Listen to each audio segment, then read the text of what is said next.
Alors bonjour à tous. Début d'année, et voilà, on a déjà les premières merdes, articles de merde sur la cigarette électronique. Euh, c'est une étude qui a été publiée le 7 janvier dans le journal American Journal of Preventive Medicine. Et en gros, ils ont regardé en fait l'association de la cigarette, et de la cigarette électronique, et de la cigarette électronique seule, avec le risque d'AVC. Donc, déjà, c'est une étude d'observation, c'est pas un essai clinique. Voilà, c'est des données qu'ils ont regardées dans de sondage téléphonique. C'est le Behavioral Risk Factor Surveillance System, voilà, en 2019. Donc, l'échantillon semble extrêmement important, plus de 160 000 personnes, mais encore une fois, déjà, c'est une étude d'observation. Et les gens ont juste répondu par téléphone, donc il peut y avoir des biais, des gens peuvent mentir, etc. Mais l'échantillon est pas mal. Donc ils ont regardé, si vous, voilà, premier résultat,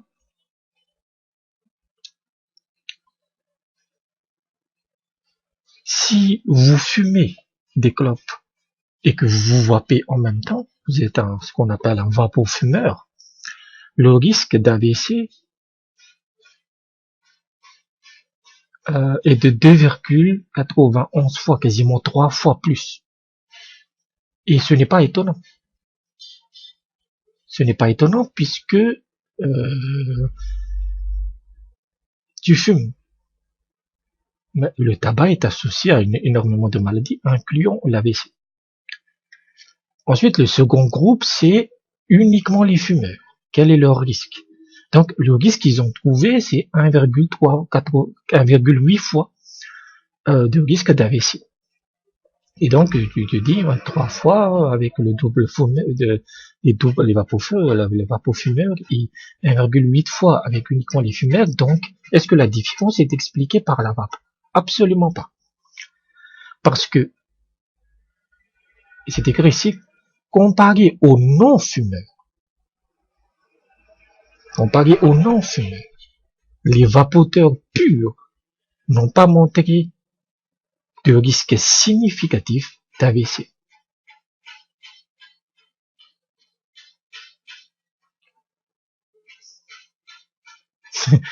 Waouh, c'est tout. C'est tout. Tu peux t'arrêter là, en fait. C'est-à-dire que quelqu'un qui va uniquement vaper, bah, il n'a pas de risque d'AVC. Alors, pourquoi le but de cette étude? Le but de cette étude, c'est l'empoisonnement du puits. C'est leur méthode actuelle. Ils mélangent tout pour avoir la conclusion qu'ils veulent. Parce que quand tu regardes le communiqué de presse et surtout les articles, ça va être merdier, ça va être génial. La cigarette électronique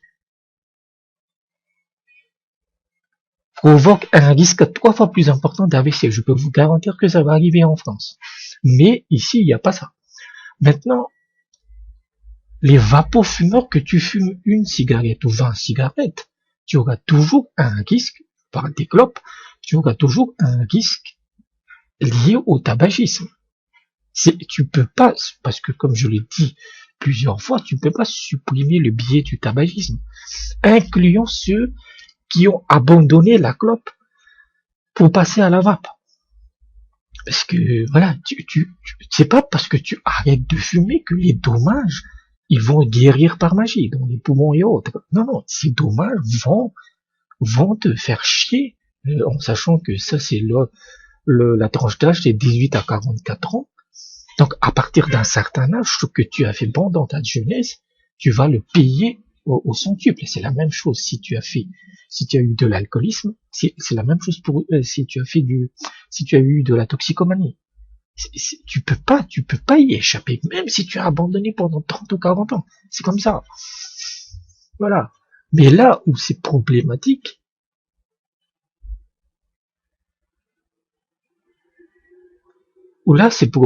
c'est que ce que l'étude prétend vouloir dire, et ce qu'elle veut vouloir dire, c'est que cigarette électronique est égal à AVC. C'est ça le vrai problème. Et il le dit ici dans les témoignages d'experts là, par le Science Media Center. No increase in risk of stroke among people who vape may have never smoked. Voilà, c'est tout.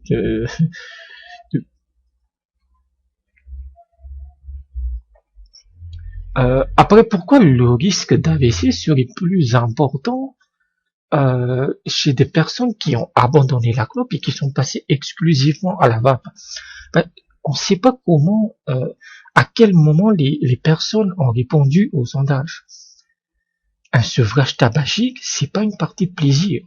Je veux dire, moi, je me souviens, ça fait 1 an et demi, maintenant, 1 an et demi, tu es malade, tu es très, très, très mal dans ta peau, en fait.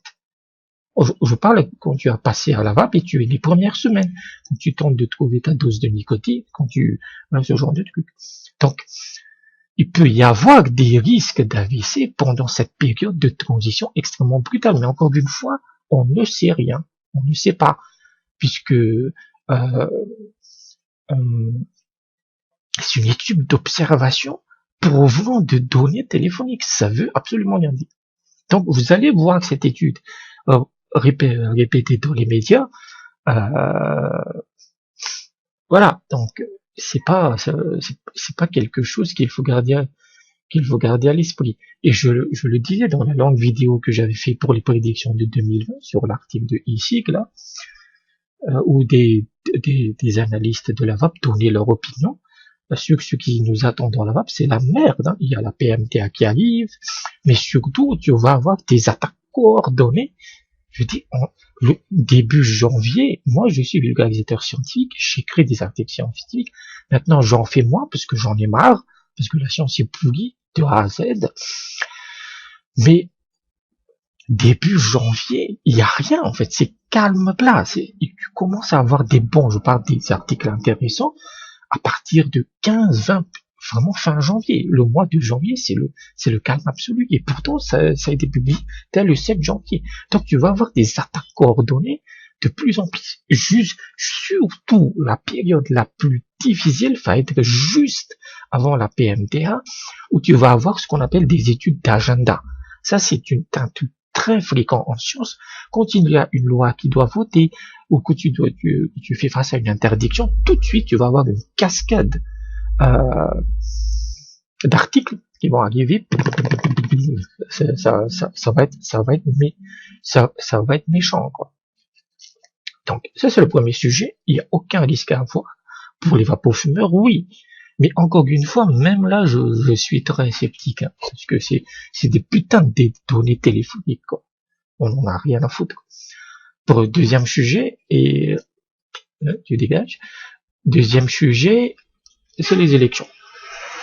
Alors, on n'est pas aux États-Unis, mais encore une fois, tout dépendra de ce qui se passera avec la PMTA. Beaucoup de gens estiment que cette PMTA va être retardée. Soit Trump va les dire, bon, on attend un peu, pendant 2 ans, des reviewers comme Pépin Vivik, c'est ce qu'ils disent, soit c'est la FDA qui va la retarder. Mais ce sera le dernier délai. Après, il faudra qu'elle passe 2 ans après. Mais si elle passe, la vape américaine est immédiatement morte, la totalité, hein, les liquides, tout. Parce que, en fait, il n'y a actuellement aucun matos qui est approuvé par la PMTA. Le seul qui est approuvé, c'est l'IQOS de Philip Morris, qui est du tabac chauffé, c'est pas de la vape. Maintenant, quelle est l'opinion des candidats à la présidentielle américaine sur la vape? On peut penser que les démocrates ont des chances de gagner, même si ça reste très limite. Donc, dans cet article de Joe Biden, là, il est totalement anti-vape. Voilà, il bannira la vape entièrement s'il gagne en 2020. C'est-à-dire qu'ils sont fous de la FDA. Vous avez plusieurs candidats en lice pour les démocrates. Vous avez Joe Biden, vous avez Elizabeth Warren et Bernie Sanders. Donc, Joe Biden, en fait, c'est un peu un centriste. C'est un peu un centriste, en fait, c'est l'équivalent d'un Macron. Il n'est pas, voilà, il est moins radical qu'une Warren ou qu'un Sanders. Mais lui, voilà, tout de suite, paf, je vais bannir la vape. Bloomberg, évidemment, qui est aussi candidat, il va aussi bannir la vape. Donc la seule chance pour que la vape persiste, c'est que Trump gagne une nouvelle élection. Mais avec les derniers événements, ce qui se passe en Iran, bah c'est mal barré. C'est mal barré. Il a carbonisé la plupart de ses chances. Donc, parce qu'il dit oui, parce que j'interdis d'abord la vape et ensuite on fait toutes les études nécessaires, c'est-à-dire à perpète, et après on verra. Et ça, c'est ce que je dis. Et c'est pour ça que le principe de précaution, c'est une abomination. Tu n'avances jamais avec le principe de précaution, en fait.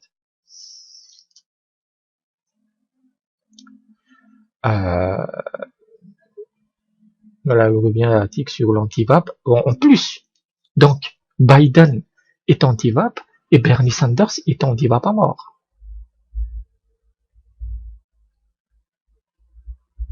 Voilà. Les preuves semblent indiquer que la vape n'est pas si bonne pour la santé. Putain. Non mais...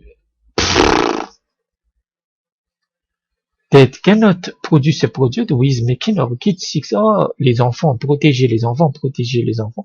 Je vous recommande d'aller voir la dernière vidéo de Vaping Vivek, puisque Juul, après avoir détruit la vape américaine, commence à faire la même chose en Europe. Hein.